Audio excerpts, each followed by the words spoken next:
मित्रों, मैं हूँ डॉक्टर चंद्रवीर। ऋग्वैदिक काल में जाटों के पूर्वज जरित आर्यों का राजनीतिक संगठन कबीलाई था जो कुलों और गणों में विभक्त थे। जब हम 8वीं सदी ईसा पूर्व के होमर कालीन यूनानी आर्यों के राजनीतिक स्वरूप का अध्ययन करते हैं तो उनके और ऋग्वैदिक जरित आर्यों के बीच काफ़ी समानताएं पाते हैं। यूनानी आर्यों की भांति ही जरित आर्यों के जनपदीय राज्य थे तथा रक्षा और विस्तार के दृष्टिगत संघीय शासन थे। सप्त सिंधु प्रदेश में सशक्त चंद्रवंशी जरित आर्य यदु, तुर्वसु, अनु, द्रहु और पुरु आदि अनेक पितृसत्तात्मक जनों अथवा कबीलों में विभक्त होकर अपनी अपनी शक्ति बढ़ा रहे थे। सभी कबीले प्राय अपने अपने वंश के राजनों के नेतृत्व में कभी कभी परस्पर टकराया करते तथा अक्सर पूर्व में रहने वाले अनार्य अथवा आर्येतर लोगों के विरुद्ध संघर्ष करते रहते थे। गवेष्टि कर वे उनकी गायें छीन लेते क्योंकि गायें उनके लिए प्राकृतिक मुद्रा थी। गाय के मूल्य से वे समस्त वस्तुओं का मूल्य निर्धारित करते थे। वे अनार्यों को उनके पुरों से निकालकर उनकी भूमियों पर आधिपत्य कर लेते थे। वे योद्धेय अर्थात युद्ध करने में कुशल होने के कारण न केवल अपनी राजसत्ताएं स्थापित कर सके थे बल्कि संप्रभुता के साथ निवास करते थे। इस प्रकार भी जरित या जाट आर्य राजाओं की राजशक्ति निरंकुश थी। वे आर्य जनता के प्रमुख व्यक्तियों के द्वारा चुने जाते थे। राज्याभिषेक जनता के बीच ही किया जाता था तथा राज्याभिषेक के समय सभी के समक्ष राजा को कुछ प्रतिज्ञाएं कराई जाती थीं। इसके अलावा राजा अकेला कोई निर्णय नहीं लिया करता था। शासन कार्य में सुगमता और सटीकता के लिए सभा और समिति नामक 2 संस्थाएं होती थीं जो राजा को परामर्श दिया करती थी। परामर्श का आधार या तो परंपरा से लिया जाता था या शास्त्र सम्मत नैतिक और मानवीय मूल्यों से प्राप्त किया जाता था। अनातोलियन आर्य यद्यपि नॉर्डिक जरित आर्यों से पहले ही यहाँ आबाद होकर द्रविड़ों, अनार्यों और असुरों के राजपुरोहित का कार्य कर रहे थे, परंतु जरित आर्य राजाओं ने उन्हें अपना राजपुरोहित बनाया ऐसा कोई प्रमाण नहीं मिलता है। अनातोलिया यानी आज की टर्की की तरफ से आए आर्य कालांतर में ब्राह्मण वर्ण में सम्मिलित हो गए थे। ऋग्वैदिक कालीन जरित आर्य राजाओं के राज दरबार में जरित आर्य ही पुरोहित हुआ करते थे। ऋग्वेद में जरित आर्यों को ही धर्म और आध्यात्म का चिंतन करते दर्शाया गया है। धर्म और आध्यात्म की ओर प्रवृत्त जरित आर्य ही ईसा से लगभग 1000 वर्ष पूर्व यानी उत्तरकालीन वैदिक युग में ब्राह्मण वर्ण में दीक्षित हुए। इस प्रकार ब्राह्मण वही जरित आर्य कहलाए जिन्होंने ईश्वर, जीवात्मा और प्रकृति के सत्य तत्व दर्शन को जाना, वेदों की रचना की और शिक्षण कार्य का आरंभ किया।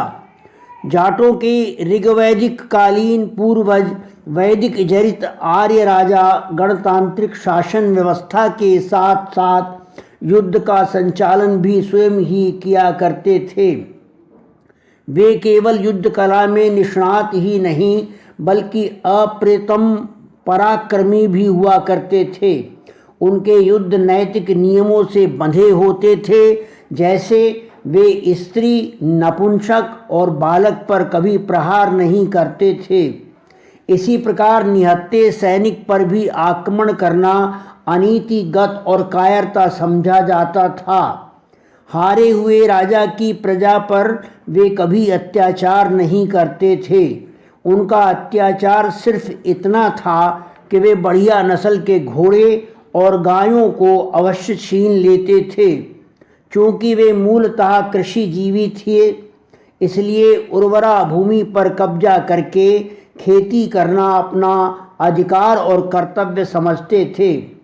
जरित या जाट राजा युद्ध के लिए जब सैनिकों को एकत्र करते थे तब प्रायः दो प्रकार के सैनिक वांछित होते थे, अश्वारोही और रथी। उनकी सेना में पदाति नहीं होते थे। अश्वारोही का अभिप्राय था अश्व पर सवार होकर लड़ने वाला, तथा रथी या महारथी का अभिप्राय था रथ पर सवार होकर युद्ध करने वाला। सारथी उसे कहा जाता था जो युद्ध रचना के अनुसार रथ का संचालन करता था। वस्तुतः सारथी के रथ संचालन के कौशल पर ही महारथी का युद्ध निर्भर करता था। ऋग्वैदिक जरित आर्यों की भांति ही उनके लगभग एक सहस्राब्दी के पश्चात होमरकालीन यूनान में भी युद्ध रथों पर सवार होकर ही किए जा रहे थे, परंतु उनके रथों पर सारथी नहीं होता था, अर्थात महारथी ही युद्ध नीति के अनुकूल स्वयं रथ संचालन करते थे। स्वयं संचालित करने के दृष्टिगत उनके रथ बहुत छोटे होते थे और उनमें प्रायः एक ही घोड़ा जोता जाता था।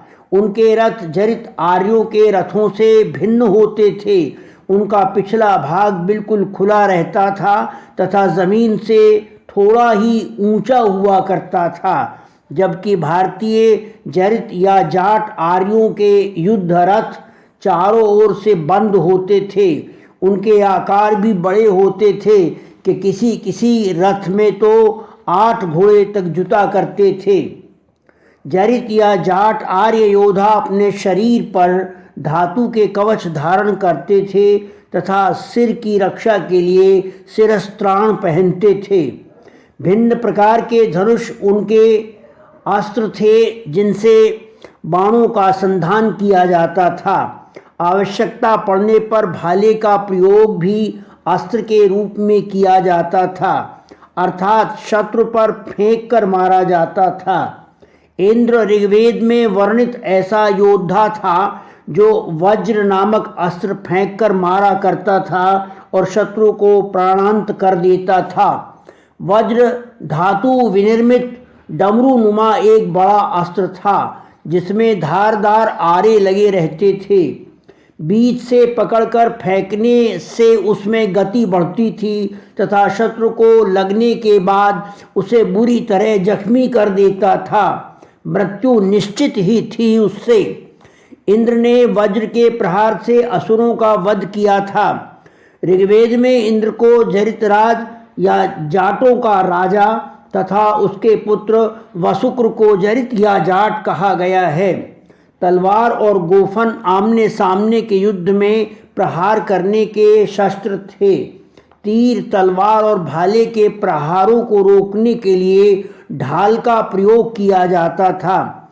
जरित या जाट आर्य सैनिकों की ढाल इतनी बड़ी और भारी होती थी जितनी कि बाएं हाथ द्वारा उठाई या घुमाई जा सके और सहजता से प्रयुक्त की जा सके, जबकि होमरकालीन यूनानियों की ढाल इतनी बड़ी हुआ करती थी कि आवश्यकता पड़ने पर सैनिक उसकी ओट में बैठकर पूरा छिप जाया करता था। जाटों के ऋग्वेद कालीन पूर्वज वैदिक जरित आर्य कई योग्यताओं से परिपूर्ण थे। वे उच्च कोटि के कृषक होने के साथ साथ उच्च कोटि के ही सैनिक भी हुआ करते थे। धर्म, आध्यात्म और शिक्षण कार्य का प्रारंभ जिन जरित आर्यों ने किया वे बाद में ब्राह्मण कहलाए, अर्थात वे जरित आर्य जो ब्रह्मवेत्ता हुए। जरित आर्य ही राजा थे और जरित आर्य ही मूल प्रजा जो अन्न उगाकर सबका भरण पोषण करती थी।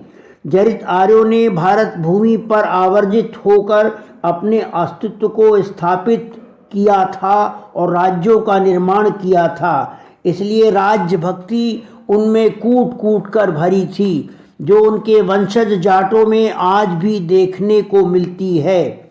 जाट आज भी भारत के सर्वश्रेष्ठ किसान हैं और उन जैसी फसलें कोई और जाति पैदा नहीं करती है। जाट आज भी सर्वाधिक वीर सैनिक हैं तथा हर युद्ध में उनके कीर्तिमान उल्लेखनीय हैं। उनके पास भारत की किसी भी जात से ज़्यादा कृषि भूमि है और बाहुबल भी है। शिक्षा के क्षेत्र में आगे बढ़ने से उन्होंने सिद्ध कर दिया है कि उनके पास विशिष्ट बौद्धिक क्षमता है। व्यापार के क्षेत्र में दिन दूनी और रात चौगनी प्रगति से उन्होंने प्रमाणित कर दिया है कि वे व्यापार करना जान गए हैं और धनाढ्य होते जा रहे हैं। अन्य जातियों की तुलना में वे अन्याय, अत्याचार, अनीति आदि के विरुद्ध सबसे पहले आवाज़ उठाने वाले न्यायकारी हैं। मित्रों, अगर आपको ये वक्तव्य अच्छा लगा हो तो लाइक कीजिएगा। इसे सुनकर अन्य भी लाभ उठाएं, इसलिए शेयर अवश्य करें तथा चैनल को सब्सक्राइब करना न भूलें। पूरा वक्तव्य सुनने के लिए आपका धन्यवाद। नमस्ते।